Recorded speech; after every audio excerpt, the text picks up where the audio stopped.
Okay, so if you've been one of the lucky recipients of an ES4 Segway/Lime scooter, you open the box and this is what you'll see. So you'll need to set everything out. Something really important is just make sure this little hardware bag gets set aside somewhere. Don't do it on grass because there's lots of small screws and it's quite easy. Don't be overwhelmed. There's even some installation tips right there if you scan your bag, but we'll walk you through this. Okay, really quickly. So we laid everything out. There's really just two pieces and then your little parts bags. And in the parts bag, you're actually going to have the only two tools you'll need. And these 6 little screws will go in these things, which will cover the trim pieces along here.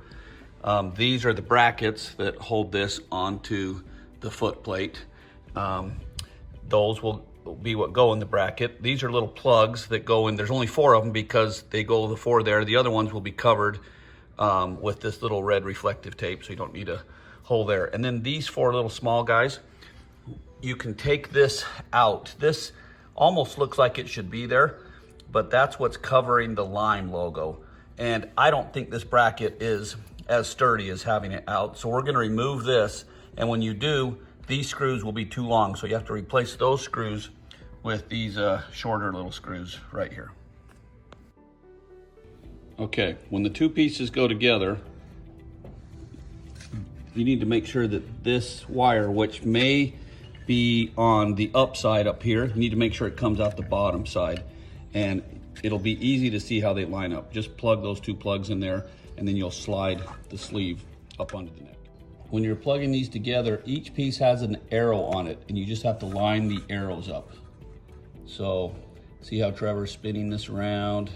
He found the 2 arrows and then you just plug them together with the arrows lined up. Good to go. Okay.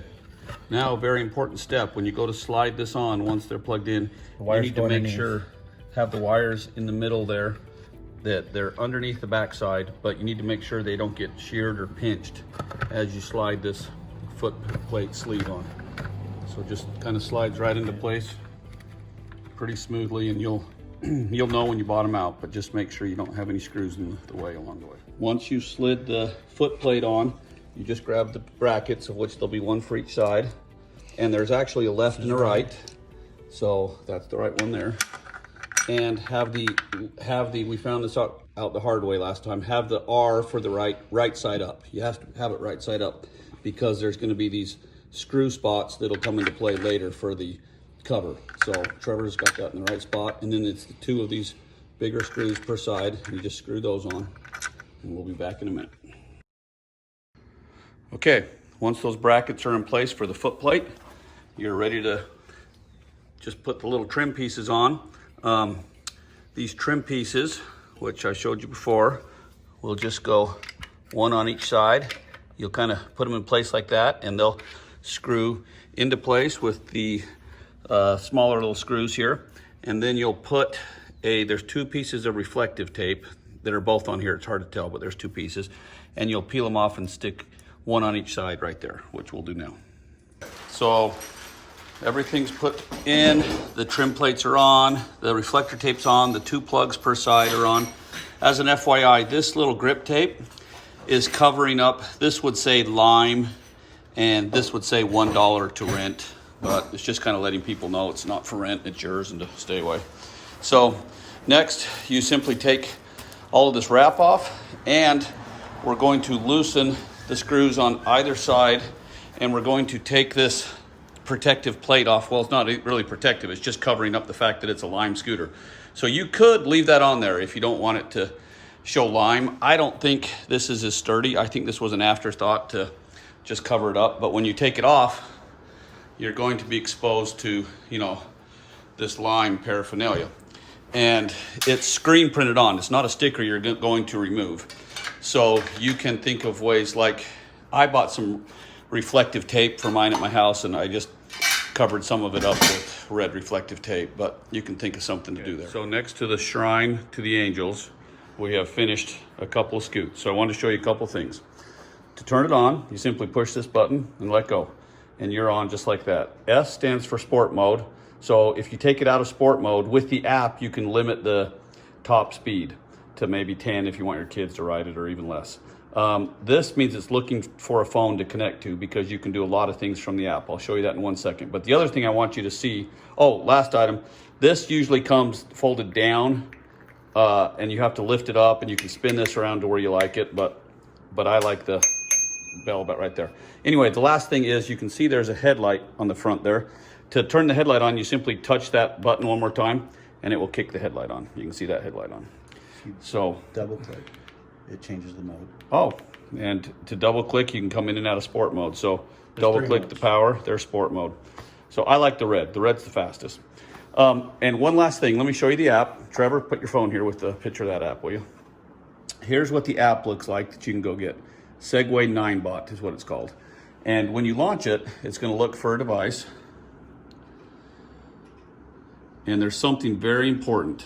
Do not do the firmware updates if you plan to modify, if you plan to have Trevor put in the unlocked dash that lets you go faster off the line and faster top end. So don't do any updates, or it'll brick your thing. But once you close that for me, Trevor. Oh, there we go. So now it's found one bike. You'll see here. So Bluetooth has to be on. Yeah, Bluetooth has to be on your phone, but there's the bike it found. So if he touches that, this just beeped, and you can see the Bluetooth is no longer flashing. And to pair, it's going to give you instructions. So boom, we've now connected. So you can do things like lock it. And so now if you give it gas or try and move it, it's going to go beep, beep, beep, beep, beep, beep, beep, and flash. And you get a warning on and your you phone. get a warning that someone's trying to move your machine. So that's good. It's really hard to, like, the front wheel's locked. It's really hard to push. So that's how you can lock it if you go to eat somewhere. The other things you can do, a couple cool things. It will always show you how far you have till empty on your current battery. Like this is 27 miles till empty. You can turn on cruise control. Cruise control means if you hold the same speed for 5 seconds, it'll go beep, and then you can let your finger off of the gas. If you're going on a long ride, that's really quite nice. You can mess with the lighting. You can change the name of it up here, like go and try and change that name to John or something.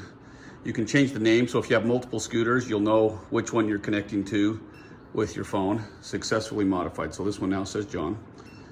And now it's going to reconnect. And you can also go into settings up here in the corner. You can mess with the lighting. Underneath the foot plate, there's all these different light options. And you can have it do strobe lights. You can have it do flashing lights as you drive. You can change the colors you want. You can do all kinds of things like that. So he has his off. Yeah, let's do a cool light for him. Maybe the alarm or something. So we'll turn off the light here and see if you can get a look. See that little wave that goes. And what's cool about it is the faster you go, the faster that wave goes down the road. So it's kind of cool, but you can customize the lighting that you want underneath your kickboard too. Last item, we're just going to tell you guys, this is where you charge it. You just lift this up right here. Charge goes in right there, and you'll have a huge, incredible range. Trev, any other tips on the app you want to tell us? Yeah, this is where you limit the speed. When you go in limited mode, which you change by double pressing. You have 3 modes. You have an eco mode, a sport mode, and then the standard limited mode. But if you're in this lower mode, you can change the speed down to just a few miles an hour. Yeah. You can always see don't ever do the firmware upgrade. You can always see your battery percentage. The basic info gives you the software number or serial number so that when you do the upgrades, you have the information you need. This is pretty nice. There's 2 battery packs on this. There's one inside the column, and then there's this external pack. And sometimes after a long time of use, you'll get imbalance in batteries. And so you'll have to go through a process, and we can discuss that later. But basically, it requires you to discharge and recharge the battery up to 100%. So, and then you can see the charge in each battery set. And they should drain equally, just as an FYI. It doesn't drain one, then the other one.